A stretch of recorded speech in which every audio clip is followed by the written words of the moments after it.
What is cortisol? How is it killing you? And 3 things you can do, 3 simple things you can do to reduce your cortisol today. Yes, it is really that simple. Hey friend, I got your back, okay? I'm a mom of 5, and I understand how easily stress piles up. First of all, I remember when I was 13ish, 14, and I imagined what adulthood would look like.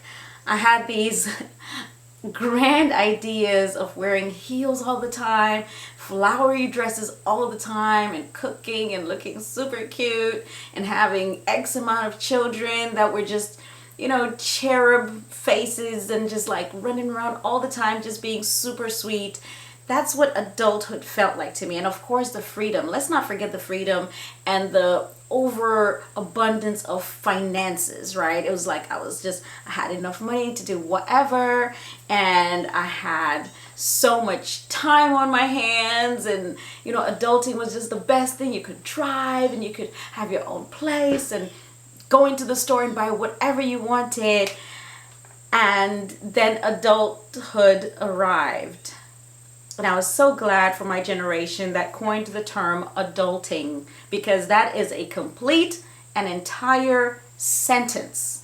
If I say, hey, I'm adulting today, everybody's like, oh, rest in peace. Like, we understand what that means.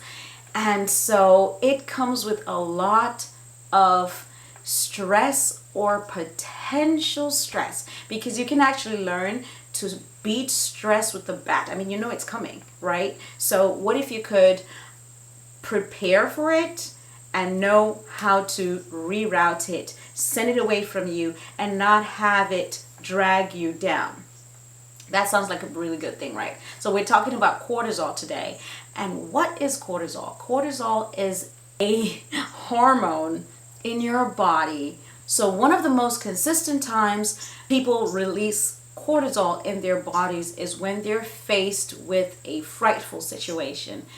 For example, I'm sitting here talking to you, and then I see from the corner of my eye down, and there's a slithering snake. Now, I don't have a pet snake. I don't plan on having a pet snake. I will never have a pet snake. So I know that thing is not in my house on purpose. It does not belong to me. What's the first thing that's going to happen to me? I'm probably going to jump and scream and get on this chair, but I have 5 children. So that's going to be short-lived, because then I'm going to think, well, I need to figure out how to get this thing out of my house so that it does not harm my children. Worst case scenario is if that snake disappears and I can't find it. So that's not going to happen. I'm going to have to destroy it. That's what I'm going to do. Sorry if you're a snake lover. This is my life, and this is how I deal with snakes that are in my home. Now, I also live in the country, and so there are snakes outside of my home. I let those slide. But if it comes into my home, it's not sliding in my home. So that's a long explanation to tell you that cortisol is the hormone that is released in that instance, and it gives me 2 options: fight or flight. Or in my case, I told you both. First, it's going to be flight. I'm going to jump up and scream, get on top of this chair. But what cortisol does is it increases the amount of blood that rushes to your brain. And so I'm going to become alert. And I'm going to start thinking of all these options. Number 1, I've got children. I cannot let this snake run away. What should I go grab? I've got a blah, I've got a broom, I've got a shovel, I've got a blah, blah, blah, blah, blah. Now, what are my options? I have to close these doors so that it can't escape this room. Then when I have it in this room, I can, all of that, it gives me so much vision, so much focus, and it increases my heart rate, increases my breathing rate, increases the amount of glucose that becomes available in my bloodstream, so that whatever I'm about to do, I have energy to do it. So what am I going to do?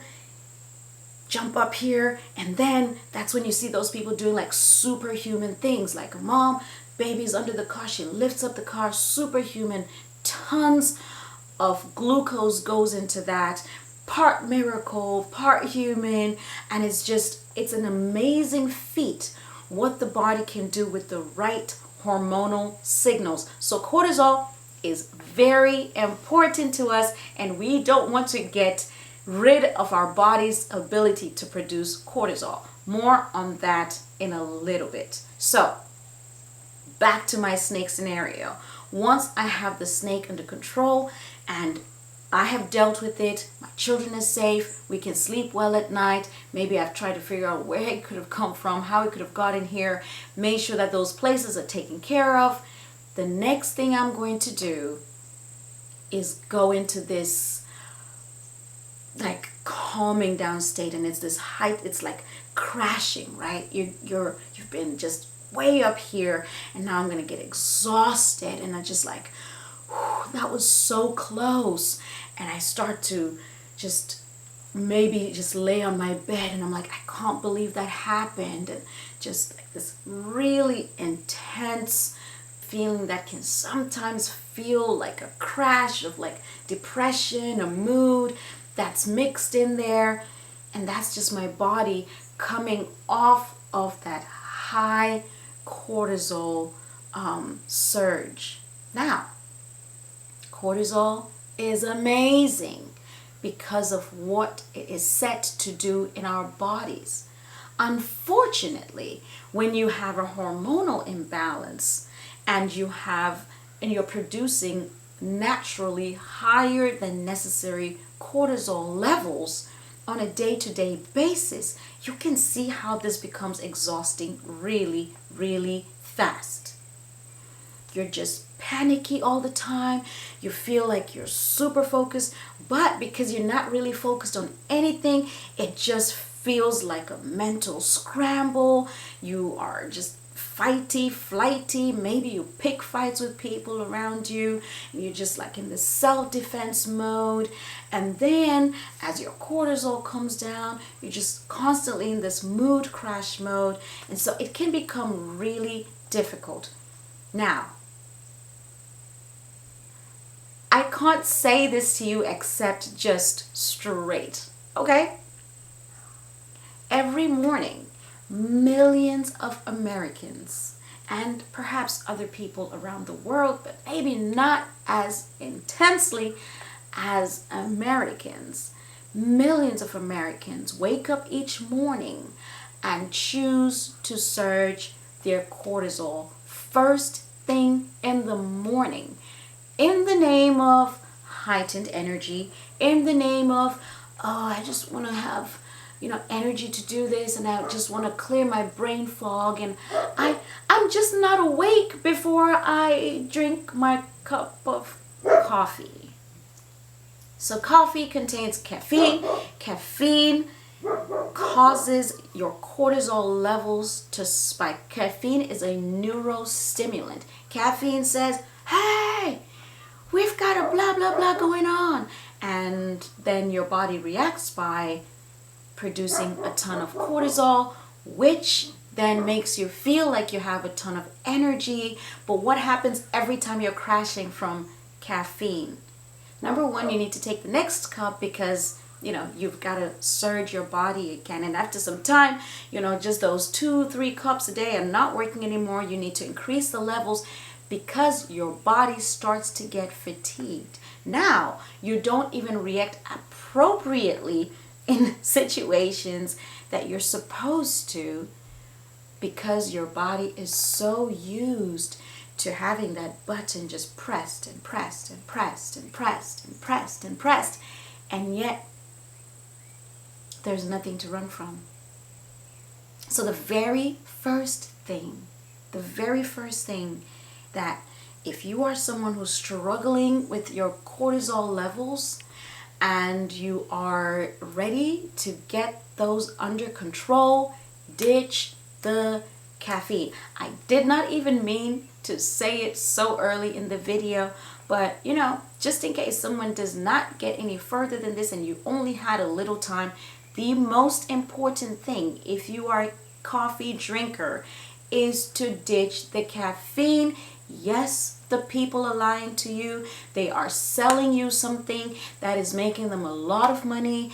the caffeine business. Look it up, how many dollars it's making a year. That's money in someone's pocket. Look up the side effects of caffeine. Do your research. I don't benefit anything from telling you the truth and just helping you out. Get your cortisol in order. Step 1, ditch the caffeine. So back to the stresses of life. Now, just your everyday stresses can also spike your cortisol. The second thing that will drastically drop your cortisol levels, a mindset shift. Going from the focus, which is your stresses and your bills, and the drama, which, drama is just, it's a part of life, but you don't have to log into that channel. It can be very difficult, especially if you're used to it. I don't know how many of you have tried this, but at several times in my life, especially my college days, I would find myself really, I want to use the word addicted to certain shows, just nail biting, not physical nail biting, but like on edge for the next episode to come out the next week, or sitting down on Hulu and binging the whole season and not getting stuff that I was supposed to do done. That always alerted me, ding, ding, ding, you have a problem with this show. You have a problem with this movie or whatever, the series. And so I would just cut it. As soon as I saw that it was a problem, which obviously it has to become a problem first for me to even notice it's a problem. Isn't that great if we can notice it's a problem before it becomes a problem? But okay, so I had to get into the problem, then notice that it is a problem, and then think, okay, what am I going to do to unproblem it? And the only thing I could think of was cutting it, i.e. changing the channel. Now instead of watching that thing, even though everything in me is craving to see what happened to Sally. What happened to Sally? Please tell me what happened to Sally. My brain cells say, and I say no. Because Sally is not real, and we are not focusing on Sally anymore. We're going to do something else. Hopefully something a little more productive than worrying what happened to Sally, who's getting paid millions of dollars to come and take up my space, my mental space. So, if that's something that would be helpful for you, hey, start practicing in small things how to change your mental channels. In real life, from focusing on stress, you've got to change to focusing on things you can be thankful for. The bill, let me tell you, I noticed that when I sat around for, approximately 6-7 joint hours over days, and maybe 10 hours or 12 hours, and worried about my bills and my rent and where is it going to come from and all this kind of stuff, and I just noticed something so strange, that all of that worrying just never actually brought the rent or the bills. So strange. So strange. Again, I should have known that sooner, because then I could have saved time. But one thing that I learned is that there's so much wonderful stuff going on that I'm missing, i.e. intention. I could be intentionally looking for things and engaging in things that would help the bill happen. I could be looking at, if I'm already doing those things, then I can focus my vision on everything that's going well. Sure, I don't have money for such and such bill, but am I so glad that I was able to eat breakfast this morning? Isn't it wonderful that even if I didn't eat breakfast this morning, that last night or yesterday lunch, I could eat a meal? Oh, it's so wonderful that I have a mom that I can call. It's so great that I have a device that I can use. Gratitude. Find something around you. Anything. The shoes, the clothes, the community, the car. If you live in your car, my goodness, there's some people who don't have even that. And how great is it that you have something, an eyes and a nose and ears that can hear, a community, people around you that you don't even know that speak life into you and that offer you solutions based on their own painful experiences and how they overcame. So much to be thankful for. So much to be thankful for. That's a channel change. So first is intention, and then changing your channel to gratitude. But it doesn't end there. The next thing is being aware that growth takes time, and growth can come with some speed bumps. It can come with highs and lows. Once you decide to change the channel, you cannot be surprised when you find yourself back on that channel. That's something that also used to happen to me and still does. Whenever I'm learning a new life skill, maybe I've decided that I'm going to start listening more intently and asking questions, even if I'm excited about what's coming next and what I'm gonna say. Listen, just listen, just listen. Sometimes I find myself still being overly excited, but I should expect that because that's what growth is. You're a mom. You've had children. There's one thing that would be so surprising is if your little baby jumped out of your lap 3 months old and just started running. That would probably scare you. I mean, you should be very excited and be like, whoa, I have a super genius baby. But that's probably not going to be your reaction. So why are we surprised when we're learning something and we are new at something, and yet we fumble, we fall, we crawl, and we get up and we trip and we fall and we get up, and it shouldn't be surprising. You should expect it, and you should celebrate the fact that you can get up again. Mindset shift. So first, coffee. It's gotta go. It's just ruining things for you. Okay? Mindset shift. That's another one. Mindset shift. And the last one we will talk about today, because there's so many things you can do to drop your cortisol, and it also depends on why your cortisol is out of order. These are just things that I had to go through because they're things that applied to me when it came to my cortisol. The third thing I had to ditch in my life was processed sugar. Yes, even the brown one. It is no less of a toxic acid than the white one. It is literally just coated with molasses, and it's the same thing. Now, I'm not talking about the minimally processed things like the cane juice, which cane juice, listen guys, I come from a country where we grow sugar cane, we pick it and we eat it. It's gorgeous, amazing, delicious fruit. If you squeeze the juice out of it and then you dry it and you use it as a sweetener, much like maple sugar and other natural sweeteners, they don't have as high as effect on your body. However, if you use too much of it, no, it's still a bad thing. I don't know where that came from. But you just need to teach yourself to pace yourself when it comes to certain sweeteners, certain amounts of sugar. You can retrain your tongue.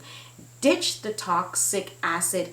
And yes, I know there are going to be people in the comments talking about how every sweet thing is bad for you. But here's the thing. I'm of the Christian faith. I believe in God, and I'm so happy that in Genesis, He told us what the original diet for people was, and it was fruit, nuts, and seeds. And so clearly, He gave us a sweet tooth, and fruit that is natural on trees that you eat with the fibers, blah, blah, blah, blah, blah, naturally formed. It's not toxic to you. Yes, you can make it negative on your body by eating too much. So listen, if you are I don't eat anything sweet because I like my life salty, that is great. Carry on. But according to biology, Don't ruin it for people. Study the human body. See how it breaks down different styles and types of sugars, which ones cause major spikes. Now, if you have diabetes, you're a special case. That's a different video altogether. But if you are just a person whose body is normally functioning and can break down sugars and sweeteners, ditch the toxic processed sugar and opt in to natural sweeteners that, yes, will still add glucose to your bloodstream, which is not a problem. Because remember that energy thing we talked about? That's a whole nother video. But the reason a lot of people's energy is low in the morning when they wake up and they end up needing coffee is because they're eating wrong. First of all, eating the wrong foods, and you're not giving your body the energy sources that it needs. Carbs are not the devil. Carbs are not the devil, guys. But too much carbs, yes. I mean, a lot of it is just going to be stored for later, and you're going to eat later. Just everything in moderation. Everything in moderation. And when you eat, you want to have your heaviest meal early in the morning, lighter meal but also heavy. Later on in the evening, you'll probably won't be hungry until 3, 4. Then you eat another semi-heavy meal, and then you're done.